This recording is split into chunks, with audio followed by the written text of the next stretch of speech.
The heavy oak doors of the bullseye swung open, but the noise inside didn't even flinch.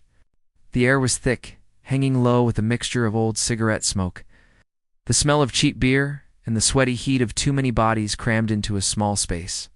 It was a Friday night, which meant the regional dart championship was in full swing. This wasn't a friendly game down at the local community center. This was the kind of place where people came to win money, bragging rights, or sometimes just to prove they were still tough enough to stand tall after a long week of work. 20-2-year-old. Maya stepped through the doorway and paused for a moment, letting her eyes adjust to the dim light. She looked like she had walked into the wrong building by mistake. While everyone else was wearing worn-out jeans, leather jackets, or shirts with the names of dart teams embroidered on the chest, Maya was dressed in a simple, light blue floral dress with a soft white cardigan over it. She had her hair pulled back in a neat ponytail, and she carried a small, old-looking case in her right hand. She looked like she was on her way to meet a friend for coffee, not like she was about to step into a lion's den of competitive sports as she walked further into the room. The heads started to turn. It wasn't a friendly turning of heads like when someone walks in with a round of drinks. It was the kind of look you give a stranger who has wandered into your backyard. The conversations at the tables near the door didn't stop, but they got quieter. People leaned in to whisper to their neighbors, their eyes following her as she made her way toward the registration table at the far end of the room. The registration table was just a high top with a cash box and a grumpy-looking man sitting. Behind it, named Gary. Gary was tired. He had been stamping hands and taking entry fees for 3 hours straight, and he had seen it all. When Maya walked up to him, he didn't even look up at first. He just kept clicking his pen. "Name for the bracket," Gary mumbled, looking at the crumpled $10 bill on the table. "Maya," she said softly. Her voice was quiet but clear. Gary sighed and finally looked up. He blinked a few times, looking at her dress, then at her face, then back at the dress. He looked around the room, maybe checking if this was a prank or if someone had put a camera on him. "Are you sure you're in the right place, miss?" Gary asked, leaning back in his chair. "The knitting circle is down the street at the church hall." A few men standing at the bar nearby heard this and let out a loud bark of laughter. Maya didn't smile. She didn't get angry either. She just looked at Gary with calm eyes. "I am here for the tournament," she said. She placed her $10 on the table right next to his pen. "Here is my entry fee." Gary stared at the money for a long second. He knew he couldn't legally refuse her money. It was an open tournament. If you paid the fee and you were over 21, you could play. He let out a long breath that made his mustache wiggle and picked up the pen. "All right then," he muttered, scribbling her name on a list. "Go get your armband. But just so you know, the guys in here throw hard. Don't cry if you get hit by a bounce out." Maya didn't reply. She just took the paper wristband he offered her, wrapped it around her wrist, and turned around to face the room. The main floor of the pub was a maze of tables, but the center of attention was the row of dartboards against the back wall. There were 4 boards set up, and the best players in the city were already warming up. That was where the real energy was. The sound of darts hitting the wires, ting, and thudding into the sisal fibers of the boards rang out like a strange kind of music. Maya walked toward the back, clutching her small case. As she moved through the crowd, the path seemed to widen slightly. People stepped out of her way, not out of respect, but out of curiosity. They wanted to get a better look at her. Standing near the 3rd board was a man named Bull. He was a giant of a man, with shoulders that looked like they were made of rock and a stomach that hung over his belt like a heavy sack. He was wearing a black t-shirt that was stretched tight across his chest. Bull was known in these parts for 2 things: throwing a dart with the speed of a bullet and never holding his tongue. Bull was in the middle of a story, waving a half-empty pint glass around when he spotted Maya coming toward the empty board next to him. He stopped talking mid-sentence. He looked her up and down, a slow, cruel grin spreading across his face. "Hey, boys," Bull shouted, turning so the whole group around him could hear. "Check this out. Did we order a waitress?" The group of men laughed. It was a mean laugh, the kind of laugh that makes the victim feel small. Maya kept walking. She found an empty stool near the corner, away from the main crowd, but close enough to the boards that she could watch. She sat down and unzipped her case. Inside the case, nestled in black foam, were 3 darts. They weren't fancy professional-grade darts with custom engraving or diamonds in them. They were simple, brass darts, a little on the heavy side, with standard flights. The shafts were scratched, and the points were dulled from years of hitting hard floors. These were darts that had been thrown 1,000 times. She took them out one by one and inspected the tips. Twisting them between her fingers to make sure they were tight, Bull watched her. He took a swig of his beer and walked over, invading her space. He leaned against the wall right next to her stool, looming over her. "You know, sweetheart," Bull said, his voice loud enough for the people nearby to hear, "this isn't a game for kids, and it certainly isn't a place for a girl in a Sunday dress. You could hurt yourself with those sharp little things." Maya didn't look up from her darts. She was carefully rubbing the flights with a cloth to make sure they were smooth. "I will be fine, thank you," she said quietly. "Out." "I'm serious," Bull pressed, enjoying the attention. He pointed a thick finger at the dartboard. "These guys throw darts at 60 miles an hour. You go up there, you're going to be trembling so much you won't even hit the wall. Why don't you go back to the bar and order us some drinks?" "That's a good job for you," a few of the other men snickered. One of them yelled out, "Get her a plastic dart. She can throw at the balloon board." Maya finally looked up. Her face was blank. It wasn't the look of someone who was scared. It was the look of someone who was listening to a noise that didn't matter, like a fly buzzing in the background. "I am here to play," she said simply. Then she turned her attention back to her darts, effectively ending the conversation as far as she was concerned. Bull narrowed his eyes. He didn't like being ignored, especially not by someone he considered weak. He stood there for a moment longer, waiting for her to get flustered, waiting for her to blush or snap back at him. But she just sat there, polishing the brass barrels of her darts until they shone under the dim lights. He eventually scoffed and walked away. Shaking his head, "Don't say I didn't warn you," he muttered as he walked back to his friends. Around the room, the betting sheets were being passed around. People were putting money on the regulars, the guys with the fancy gear and the muscle shirts.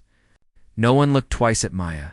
She was just a decoration, a strange little interruption to their serious night of sports.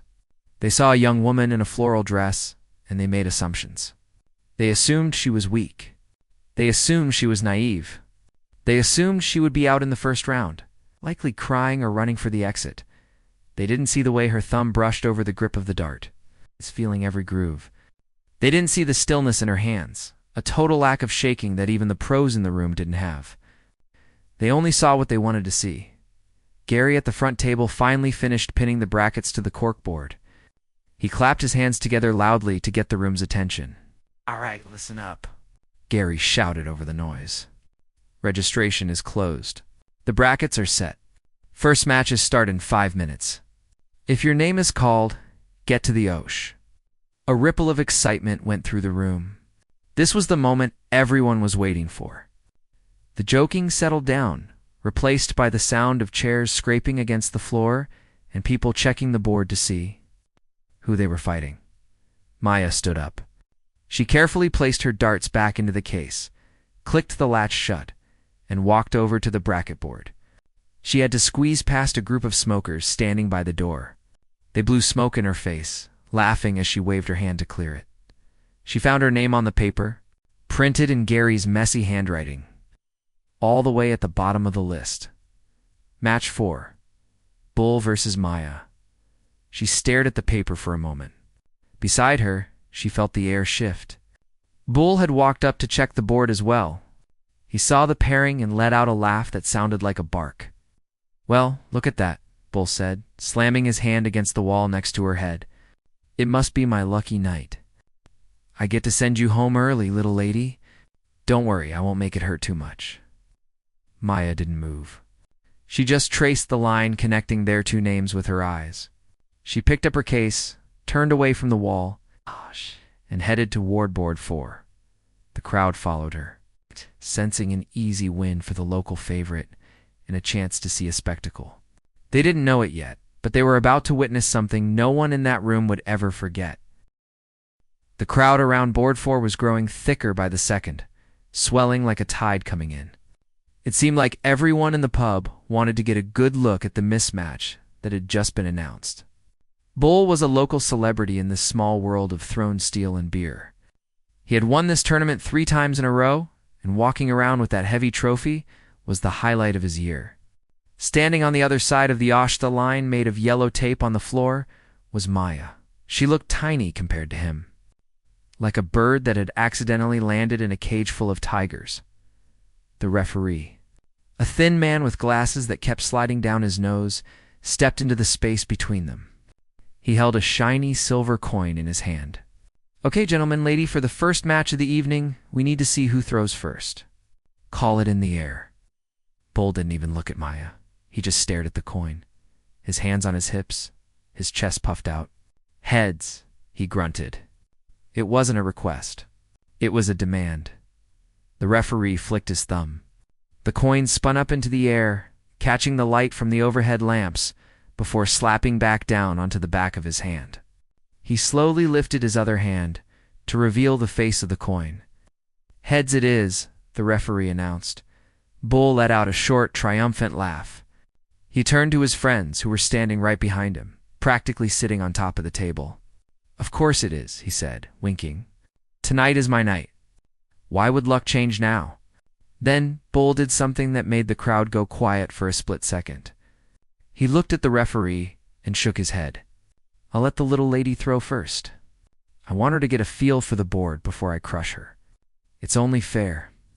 A ripple of sympathetic laughter moved through the crowd, but mostly it was the kind of laughter that comes from awkwardness. It was a cruel thing to do. In darts, throwing first is usually an advantage. It sets the pace. By giving her the first throw, Bull was trying to look like a nice guy, but everyone knew what he was really saying. He was telling her, "Asterisk, it doesn't matter what you do. You can't beat me, so go ahead and try." Asterisk Maya didn't respond to his generosity. She didn't thank him. She simply tightened the ponytail at the back of her neck and stepped up to the line. She adjusted her feet, moving them until they were exactly shoulder-width apart. She wasn't shaking. She wasn't looking at Bull. She was just looking at the board. Bull stepped back to the side. Leaning against the wall with his arms crossed, he looked at the people standing near him. "Hey, someone get a scorecard ready," he shouted. "But you might want to just write a big 0 on her side so we can save time." Or laughter. It was loud, and it was mean. One guy, holding a pool cue in his hand, leaned over and whispered something to his friend, pointing at Maya's simple shoes. They both snickered. The noise in the pub was getting distracting. People were ordering drinks, glasses were clinking, and the men around the board were still making jokes. "Don't hit the lights," someone yelled. "Aim for the ceiling. It's easier." Maya blocked all of it out. She reached into her pocket and pulled out a small piece of chalk. She rubbed it on her fingers, getting a good grip. Then she opened her case and took out her first dart.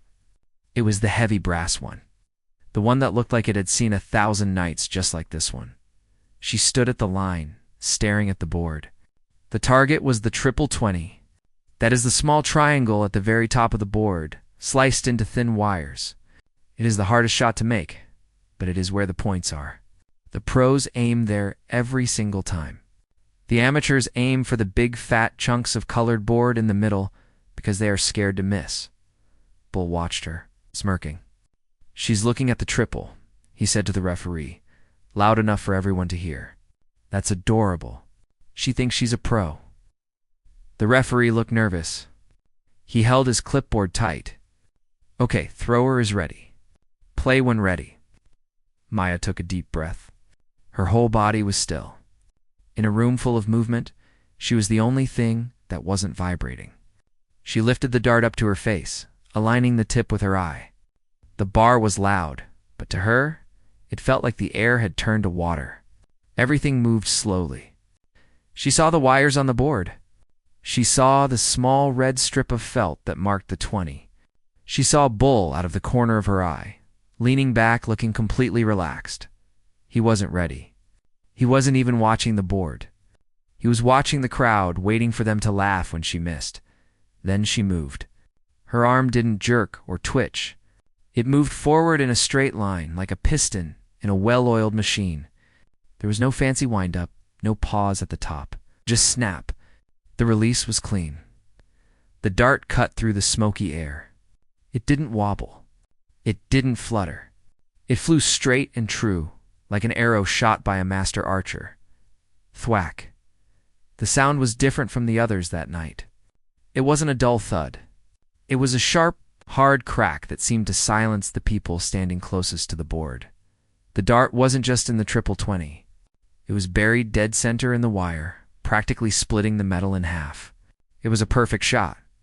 A fishtail, where the flight sticks straight out because the dart went in so deep. The laughter stopped instantly.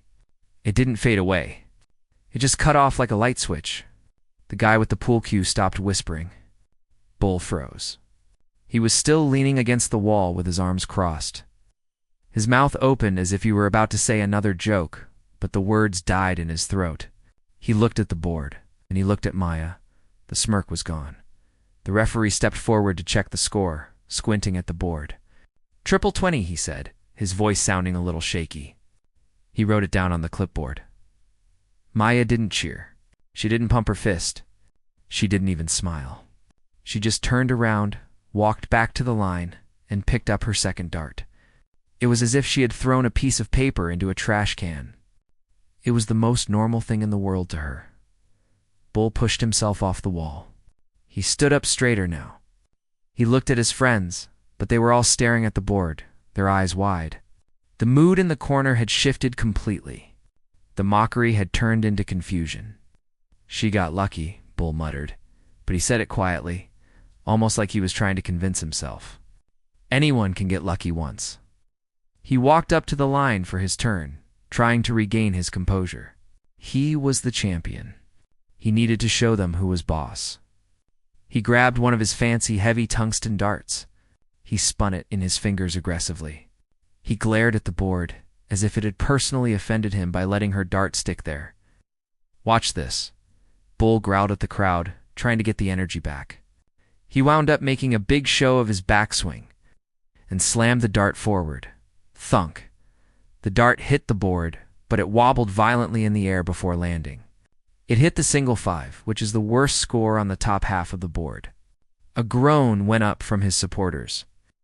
Whoops, Bull said, his face turning red. Just warming up. He threw his next 2 darts quickly, trying to erase the bad throw. He hit a single 1 and a single 1, a total of 26 points. It was a terrible score for a player of his skill level. The referee called out the score, and Bull stepped aside, his jaw clenched tight. He was sweating now, and the game had barely started. Maya stepped back up to the line. The silence was heavy. You could hear the hum of the refrigerator behind the bar. She picked up her second dart. She didn't look at Bull. She didn't look at the crowd. She was in her own world. She aimed. She threw, thwack, another dart right next to the first one. Triple 20. Now the crowd wasn't just quiet. They were leaning in. People from the other boards were turning their heads. The pool game had stopped. Even the bartender was looking over the taps. Watching this strange girl in the floral dress who threw darts like a machine, Bull's face was getting darker by the second. He wasn't laughing anymore. He was angry. He watched her throw the third dart. Thwack. 3 darts. 180 points. That is the maximum score you can get with 3 darts. A tonnate. It is the perfect score. Maya lowered her hand and looked at the referee. He stared at the board, his mouth open slightly. He looked at Bull, who looked like he had just swallowed a bee. 180, the referee said, his voice ringing out clearly. A few people in the back started clapping, but they stopped quickly when Bull turned his head and glared at them. He walked up to the line, his face purple with embarrassment. He wasn't playing a joke anymore. This was real.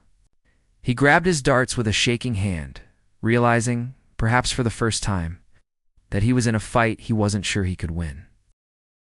The sound of the scoreboard flipping seemed to echo through the sudden silence of the pub. 180. It was a score that changed the air in the room. Just a minute ago, the air had been filled with arrogance, cheap jokes, and the smell of stale beer. Now, it felt like a vacuum. People were holding their breath without even realizing it. The guys at the bar had stopped laughing. Even the glasses clinking in the background seemed to quiet down. As if the whole building was trying to listen to what would happen next, Bull stood at the line, staring at the 3 darts buried in the top of the board. They were clustered so tightly together, you could have covered all 3 tips with a single coin. He wasn't smiling anymore. The look of the playground bully had completely vanished from his face, replaced by something much harder. His jaw was clenched so tight a muscle was jumping in his cheek and his neck had turned a deep, blotchy red. He looked less like a champion having fun, and more like a man who had just realized he was standing on a landmine. He snatched his darts from the board, yanking them out with more force than necessary, tearing small holes in the sisal fibers. He turned back to the line, his movements jerky and aggressive. The confidence that usually flowed off him like water was gone. In its place was a desperate need to prove that the first round was just a fluke. He needed to show everyone and maybe himself that he was still the king of this room. Okay, Bull muttered to himself, loud enough for the front row to hear. He was trying to pump himself up. Let's go. Focus. He planted his feet and raised his dart. But the rhythm was gone. Before, he had been relaxed, throwing with a natural swing. Now he was stiff. His shoulder was hunched up around his ears. He glared at the board like he wanted to set it on fire. He threw the first dart with a snap of his wrist that was too violent. The dart flew wide left, hitting the metal frame on the outside of the number 5 section. It made a loud ping as it ricocheted off the wire and fell to the floor. A collective gasp went through the crowd. It wasn't just a bad throw. It was a disaster. In a tournament, missing the board entirely is humiliating. Bull cursed under his breath, a word that made the referee frown, but he didn't stop. He grabbed his second dart and threw it immediately, trying to fix his mistake. This time the dart hit the board, but it landed in the single one. That is the worst score you can get on a dartboard other than 0. It was the kind of throw a complete beginner makes on their first night. Come on. Someone from the back shouted, though it wasn't clear if they were cheering for Bull or mocking him. Bull ignored the crowd. He could feel the sweat starting to trickle down the side of his face. He wiped his palm on his pants, trying to get rid of the moisture, but his hand was shaking slightly. It was only a small tremor, but to a dart player, it feels like an earthquake. The pressure was crushing him. He wasn't just playing a game anymore. He was fighting for his dignity in front of all his friends. He threw the third dart. It hit the single 5. A total of 6 points. Bull stepped back from the line, his chest heaving. He looked at the referee, expecting sympathy. But the referee just looked down at his clipboard, his face neutral. The rules don't care about your feelings. The referee called out the score. Bull walked past Maya without looking at her.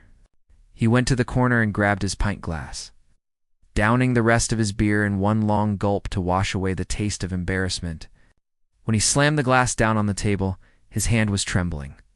Maya stepped up to the osh again. She didn't seem to notice the tension radiating off Bull. She didn't seem to notice that the entire pub was now watching her and only her. To her, the room was empty except for the board. She adjusted the weight of the dart in her hand. Feeling the balance, there is a concept in sports called the zone. It is a place where the mind is quiet, where the body knows exactly what to do without being told. Maya was deep in the zone. She didn't see the wires on the board as obstacles. She saw them as lines to follow. She didn't hear the men whispering behind her back. She lifted her arm. It was a smooth, liquid motion. She didn't force the dart. She just let it go. Thud, triple 20 again. It was robotic. It was inhuman. It was like watching a machine perform a task it has done 1,000,000 times. The whispers in the room grew louder. People were craning their necks to see the board. Is she serious? A guy in a leather jacket asked the person next to him. Who is this girl? Bull stared at the back of Maya's head. He was trying to figure out the trick. Was she using magic darts? Was she hypnotizing him? But no, She was just standing there in her simple dress, their ponytail swinging slightly as she moved. Maya threw the second dart. Thud. Triple-20. The crowd erupted. Not in a polite golf clap, but in a roar of disbelief. The sheer impossibility of what they were watching was sinking in. To hit 3 triple 20s in a row is hard. To do it twice in a row? That is the stuff of professionals. That is the stuff you see on television, not in a smoky pub on a Friday night. Bull's face was a mask of panic. He was losing, and he was losing badly. The score was rapidly getting out of hand. He looked at his friends for support, but they were all staring at Maya with their mouths open. They had stopped being his friends the moment she proved she was better than him. In the world of competition, respect goes to the winner, and right now, Maya was winning. She threw her third dart. This one landed just a fraction of an inch outside the triple wire, hitting the single 20. A total of 140 points. It was a miss for her, and the crowd actually groaned in disappointment. That is how good she was. They were disappointed she didn't get a perfect score again. Maya lowered her arm and turned to walk back to her seat. Her face was still blank. She wasn't smiling. She wasn't gloating. She walked with a quiet grace, her shoes making no sound on the sticky floor. As she passed Bull, she didn't even look at him. She didn't give him the satisfaction of seeing her emotion. She just walked by him like he was a piece of furniture. That indifference was worse than any insult Bull could have shouted. It told him that he wasn't a threat to her. He wasn't even an obstacle. He was just a number on the scoreboard that she had to erase to get to the next round. Bull stood alone at the line. The cheers of the crowd were for her now. He could feel the weight of 50 eyes pressing down on his shoulders. He felt small. He felt like a fraud. He looked at the scoreboard, and the numbers seemed to mock him. The gap between their scores was widening, turning into a canyon. He grabbed his darts, but his grip felt slippery. His heart was hammering against his ribs like a trapped bird. He looked at the triple 20, but the target seemed blurry, moving in the shadows of the room. He took a deep breath, trying to find the rhythm he had at the start of the night. But it was gone. The girl in the floral dress had stolen it, along with the respect of the entire room. He raised his hand. But for the first time in years, Bull was scared to throw. He wasn't scared of missing the board. He was scared of the silence that would follow if he actually hit what he was aiming for. Because if he hit it, he would have to throw again. And he would have to stand in the spotlight with her, knowing that he was hopelessly outmatched. The game had changed from a public joke to a public execution, and Bull was the one standing in front of the firing squad.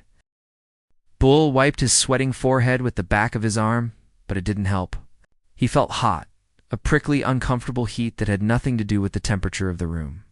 The pub, usually his sanctuary, now felt like a cage. He looked at the scoreboard, and the numbers made him sick to his stomach.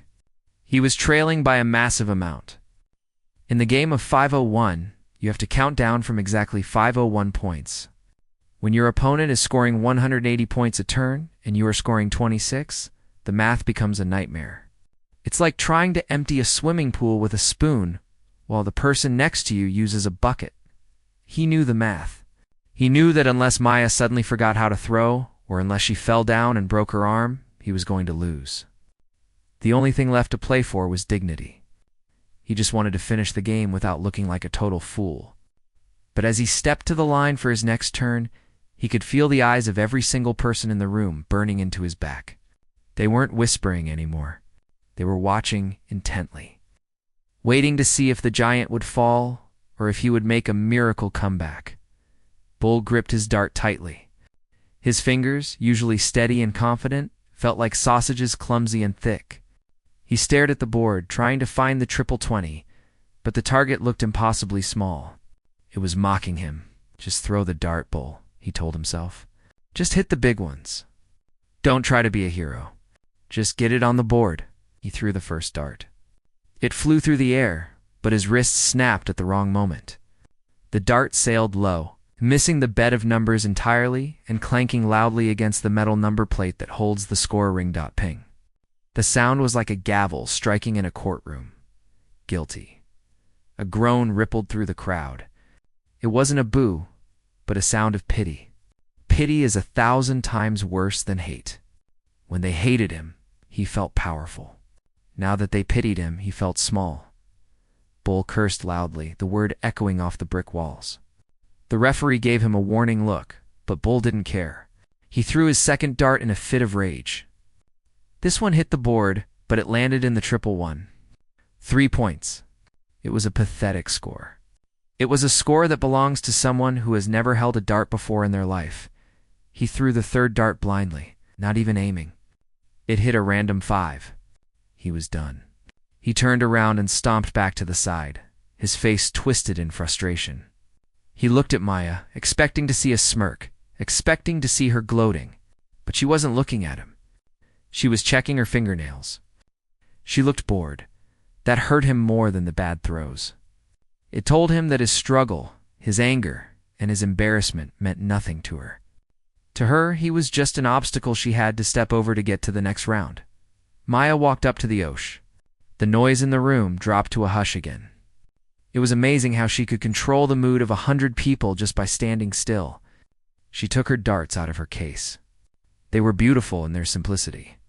While everyone else used fancy dart mats and wore expensive shirts with logos, she just stood there in her floral dress.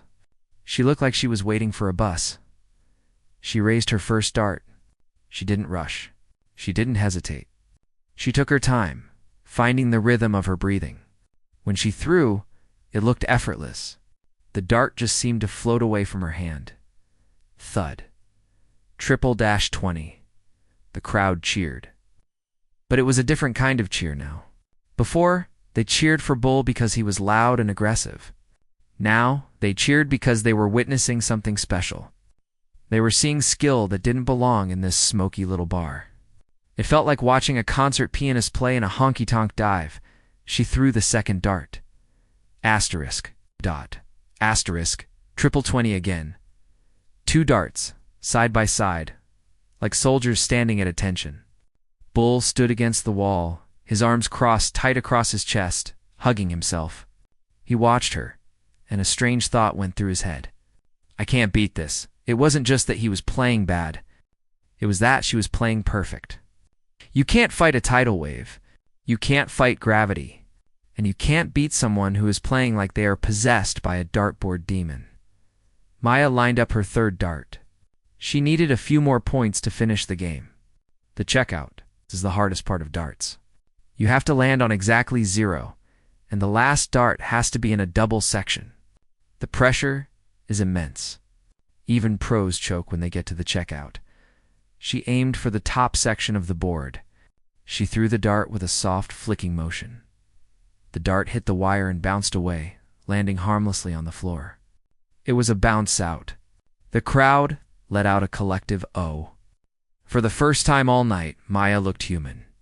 She let out a tiny sigh, just a small exhale of air, and walked to the board to retrieve her dart. She didn't look angry. She just looked focused. She walked back to the line, ready to finish what she started. Bull saw his chance. It was a tiny, microscopic chance, but it was there. If she missed her checkout, he still had a theoretical chance to win. But deep down, looking at her calm face, he knew it was over. He was fighting a ghost. He stepped up for his turn. He felt exhausted. The adrenaline that had been pumping through his veins was turning into a heavy, tired weight. He didn't want to throw anymore. He wanted to go home and forget this night ever happened. But he had to finish. He had to stand there and take his beating. He aimed at the triple 21 last time. He wanted to go down fighting. He wanted to show them he could still hit it. He threw the dart with everything he had left. The dart hit the triple 5. A decent hit, but it wasn't enough. It was too little, too late. He threw his last 2 darts without caring where they landed. When he was done, the referee tallied the score. Bull still needed points. He wasn't even close to finishing. He stepped aside, the fight completely drained out of him. He looked like a balloon that had all the air let out. He stood against the wall, his head down, staring at his shoes. He couldn't bear to watch the end. Maya stepped up. The crowd was silent again. You could hear a pin drop. The air felt thick with electricity. Everyone knew what was coming. They were about to witness history. She didn't look at Bull. She didn't look at the referee. She looked at the board. She saw the double eight, the target she needed to win. She took a deep breath, filling her lungs with the smoky air. She lifted her arm. In the background, a glass shattered behind the bar, but no one turned their head. No one flinched. All eyes were on Maya. She threw the dart. It was a beautiful straight shot. It didn't wobble. It didn't dip. It flew true. Thud. The dart stuck firmly into the green felt of the double eight ring. It wasn't in the center, but it was in. It was good. It was over. The referee looked at the board, then at Maya. "Game shot," he said, his voice ringing out clear and loud. "Game shot, and the match goes to Maya." For a second, there was total silence. Then, the room exploded. It wasn't just clapping. It was a roar. People were standing on their chairs. Guys who had been making fun of her 10 minutes ago were now high-fiving strangers. It was a thunderous applause, the kind usually reserved for rock stars. Bull slowly lifted his head. He looked at the board. 3 of his darts were scattered on the floor, missing. Her single dart was buried in the winning double. The contrast was painful. It was the difference between a bully and a master. He looked at Maya, and he didn't see a girl he could push around anymore. He saw a champion. The roar of the crowd was deafening, a wave of sound that bounced off the brick walls and rattled the glasses on the shelves. People were shouting, whistling, and stomping their feet. It was the kind of noise you usually only hear at a championship football game, not in a small, smoky pub on a Friday night. But amidst all that chaos, Maya was quiet. She walked toward the dartboard to retrieve her darts. Her movements were slow and measured. She didn't pump her fist in the air. She didn't jump up and down. She didn't even smile. She simply reached up, pulled the brass darts out of the board, and wiped them off on her skirt. It was as if she had just done something as mundane as washing the dishes or folding laundry. To her, this was just another task completed. The referee, a man who had seen hundreds of games in this bar, was beaming.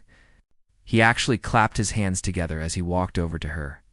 He looked as if he wanted to hug her, but he settled for shaking her hand instead. That was incredible, the referee said, having to shout to be heard over the noise.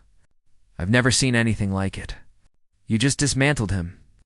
"Thank you," Maya said softly. She gave his hand a quick, polite shake, then turned back to where Bull was standing. The crowd quieted down slightly as the realization set in that the match was over. They wanted to see what would happen next. Would Bull explode? Would he storm out? Would he make excuses? Bull was still standing against the wall, but he had pushed himself off it now. He looked like a man who had just walked through a storm and come out the other side soaking wet. The arrogance was gone from his face. The sneer had vanished. In its place was a look of pure humility. He looked tired, and he looked small. He walked toward the center of the area, his hands hanging loosely at his sides. He didn't look at the crowd. He didn't look at his friends, who had been laughing earlier. He looked only at Maya. When he reached her, he stopped. For a moment, the bar went completely silent. The only sound was the low hum of the refrigerator and the distant traffic from the street outside. Everyone held their breath, waiting to see if the bully would have one last nasty thing to say. Bull took a deep breath. He looked at the young woman in the floral dress, who was barely tall enough to reach his shoulder, and he shook his head slowly. "I underestimated you," Bull said. His voice was rough, but it wasn't angry. It was quiet, almost a whisper. "I was wrong. You are the real deal." He stuck out his hand. It was a big, calloused hand, a hand that had been used to pushing people around. But this time, it was extended in peace. Maya looked at his hand. She didn't hesitate. She reached out and took it. Her small hand disappeared inside his grip, but she didn't grip it weakly. She squeezed it firmly, looking him straight in the eye. There was no fear in her gaze, and there was no gloating either. There was just a steady, calm confidence. "Good game," Maya said. "You have a strong throw. You just need to calm your mind." A few people in the crowd chuckled softly, but it wasn't a mean laugh. It was a laugh of agreement. Bull let out a short, dry chuckle himself. "Yeah," he said. I think I learned that lesson tonight." He let go of her hand and stepped back. He turned to the crowd and raised both arms in the air, palms up, signaling that they should cheer for her. "Give it up for the lady," he shouted. "She beat me fair and square." The applause started up again, even louder than before. Bull stood there for a moment, clapping for the woman who had just humiliated him. It was a strange moment to witness. The man who had been the villain of the night was suddenly showing more character than anyone thought he had. Maya didn't stay to bask in the applause. She didn't want to be the center of attention. She walked over to her small table and began to pack her darts away. She took them out of her hand one by one, placed them gently into the foam slots, and zipped the case shut. It was the sound of a zipper that seemed to signal the end of the magic. As she packed up, people started coming over to her. An old man with a gray beard approached her first. "Young lady," he said, tipping his hat. "I've been playing this game for 40 years and I've never seen a release that clean. Where did you learn to throw like that?" "I practice a lot," Maya said simply, not offering any more details. "Are you a pro?" a younger guy asked, staring at her with wide eyes. "Do you play on television?" "You should be on TV." Maya picked up her cardigan and slipped it over her shoulders. "I just play for fun," she said. She smiled then, a small, genuine smile that made her look even younger. "I enjoy the game." She picked up her case and turned to leave. The crowd parted for her, making a path to the door. It was like the Red Sea parting. They looked at her with a mixture of awe and respect. 5 minutes ago, they had seen her as a joke, a target for their mockery. Now, they looked at her like she was a visiting queen. They moved out of her way, not out of fear, but out of reverence. Maya walked through the pub, her shoes making soft tapping sounds on the wooden floor. She passed the bar where Gary, the grumpy man who had taken her money, was standing. Gary was wiping a glass with a rag, but he stopped when she walked by. He didn't say a word, but he nodded to her. It was a deep nod. A soldier's nod. He recognized her now. She reached the heavy oak doors that she had walked through just an hour ago. So much had changed in that hour, yet she was exactly the same person. She pushed the door open, and the cool night air rushed in to greet her. She stepped out into the darkness of the parking lot. The noise of the pub faded behind her as the door swung shut. The streetlights cast long shadows on the pavement. It was quiet out here. The air smelled of rain and asphalt, stark contrast to the smell of smoke and beer inside. Maya walked to her car, an old, reliable sedan that looked just as simple as she did. She unlocked the door, placed her dart case on the passenger seat, and got in. She sat there for a moment in the silence, letting her hands rest on the steering wheel. She wasn't thinking about the trophies she could win. She wasn't thinking about Bull or the applause. She was just thinking about the feeling of the dart leaving her hand. It was the feeling of perfection. That was why she played. Not for the money and not for the fame. It was for those few seconds when everything in the world was right. And the only thing that mattered was the tip of that dart hitting the mark. She started the engine. It hummed to life. As she drove away, the lights of the bullseye faded in her rearview mirror. Inside the bar, the night was still going on. People were still drinking, still laughing, and still talking about the mysterious girl in the floral dress, who had brought a giant to his knees with nothing but 3 small darts and a quiet grace. Bull was still inside. Sitting on a stool at the bar, staring at a blank television screen, he ordered a water, not a beer. He knew he had a long way to go before he could call himself a champion again. But for the first time in a long time, he felt like he had actually learned something. He learned that strength doesn't come from size, and it doesn't come from how loud you can shout. Sometimes the strongest person in the room is the one who says the least. And just like that, Maya was gone. She drove back to her normal life, leaving behind a room full of people who would never judge a book by its cover ever again. The 22-year-old woman had vanished into the night, taking her secrets and her incredible talent with her, leaving behind a memory that would last at the bullseye for as long as the doors stayed open.